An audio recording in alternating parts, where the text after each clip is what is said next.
സംസ്ഥാനത്ത് ശക്തമായ മഴ തുടരും. 5 ജില്ലകളിൽ യെല്ലോ അലർട്ട് പ്രഖ്യാപിച്ചു. തിരുവനന്തപുരം, കൊല്ലം, പത്തനംതിട്ട, കോട്ടയം, ഇടുക്കി ജില്ലകളിലാണ് ശക്തമായ മഴ മുന്നറിയിപ്പ് ഉള്ളത്.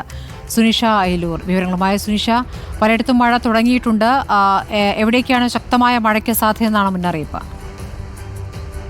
സ്മൃതി, ഒറ്റപ്പെട്ട ഇടങ്ങളിൽ ശക്തമായ മഴയ്ക്കുള്ള സാധ്യത തന്നെയാണ് കേന്ദ്ര കാലാവസ്ഥാ വകുപ്പ് പ്രഖ്യാപിക്കുന്നത്. ഇന്ന് 5 ജില്ലകളിലാണ് നിലവിൽ ശക്തമായ മഴയ്ക്കുള്ള സാധ്യത, അതായത് യെല്ലോ അലർട്ട് പ്രഖ്യാപിച്ചിരിക്കുന്നത്. പ്രധാനമായും തിരുവനന്തപുരം, കൊല്ലം, പത്തനംതിട്ട, കോട്ടയം, ഇടുക്കി ജില്ലകളിലാണ്. തെക്കൻ കേരളത്തിൽ മഴ ശക്തമാകുമെന്നൊരു മുന്നറിയിപ്പാണ് കാലാവസ്ഥാ കേന്ദ്രം നൽകുന്നത്. ഒപ്പം തന്നെ നാളെ 3 ജില്ലകളിലും യെല്ലോ അലർട്ട് ഉണ്ട്. അത് പത്തനംതിട്ട, കോട്ടയം, ഇടുക്കി ജില്ലകളിലാണ്.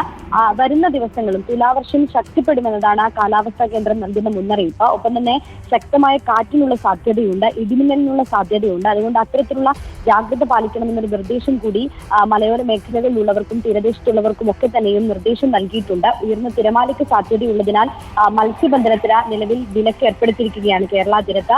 അത്തരത്തിൽ വരുന്ന ദിവസങ്ങളിലും ശക്തമായ മഴയ്ക്കുള്ള സാധ്യത തന്നെയാണ് പ്രവചിക്കുന്നത്. ഒപ്പം തന്നെ മഴ തുടരുന്ന പശ്ചാത്തലത്തിൽ തെക്കൻ കേരളത്തിലടക്കം പലയിടങ്ങളിലും ഇപ്പോഴും ശക്തമായ മഴ തുടരുന്നുണ്ട്, ഇടവിട്ടുള്ള മഴ തുടരുന്നുണ്ട്. അതുകൊണ്ട് തന്നെ നിലവിൽ തിരുവനന്തപുരത്ത് അരുവിക്കര ഡാമിന്റെ ഷട്ടറുകൾ ഉയർത്തിയിട്ടുണ്ട് എന്നതാണ്. ഇന്ന് തന്നെ 10 സെന്റിമീറ്ററോളം ഉയർത്തിയിരുന്നു. ഈ സമീപവാസികളോടൊക്കെ തന്നെയും ജാഗ്രത പാലിക്കാനുള്ള ഒരു നിർദ്ദേശം കൂടി നൽകിയിട്ടുണ്ട്. ഏതായാലും വരുന്ന ദിവസങ്ങളിലും മഴ കനക്കുമെന്നൊരു മുന്നറിയിപ്പ് തന്നെയാണ് കാലാവസ്ഥാ കേന്ദ്രം നൽകുന്നത്. സ്മൃതി, ശരി. സുനിഷ അയലൂരാണ് വിവരങ്ങൾ നൽകിയത്.